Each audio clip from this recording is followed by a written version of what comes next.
சிம்ம ராசி அல்லது சிம்ம லக்கணம்.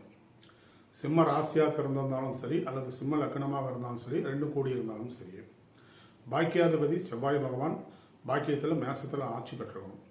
அப்படி ஆட்சி பெற்றிருந்து அந்த செவ்வாதசை 7 வருஷம் நடந்ததுன்னா உங்கள் வாழ்க்கையில் நல்ல அழகான வீடு, மேன்மையான வீடு, ஒரு ஏக்கரா 2 ஏக்கரா காட்டில் வீடு வாங்கி கட்டுறது, ஏக்கரா கணக்கில் இடத்த வாங்கி கட்டுறது, மண்மனை நாள யோகம், இதெல்லாம் அந்த 7 வருஷம் உங்களுக்கு நடக்கும். அப்போ உங்கள் ஜாதகத்தில் பாக்கிய லக்கணத்துக்கு, சிம்ம லக்கணத்துக்கு இல்லை சிம்ம ராசிக்கு பாக்கியத்தில் செவ்வாய் பகவான் இருக்காருன்னு பாருங்கள். அவர் திசை நடந்ததுன்னா நீங்கள் அழகான வீடு கட்டுவீங்க. அதையும் குரு பார்த்துட்டா பஜாரில் இடம் வாங்கி கட்டுவீங்க. யோகத்தை புரிஞ்சுக்கிங்க. அந்த திசை அருமையான திசை, கோடீஸ்வர ஆகார திசை. சந்திரமங்கல யோகம், செவ்வாய் மங்கல யோகம்லாம் வரும் குரு பார்த்ததெல்லாம். குருவை எங்கேயாச்சும் இருந்து பார்க்குறாருன்னா பாருங்கள், யோகமான விசேஷம்.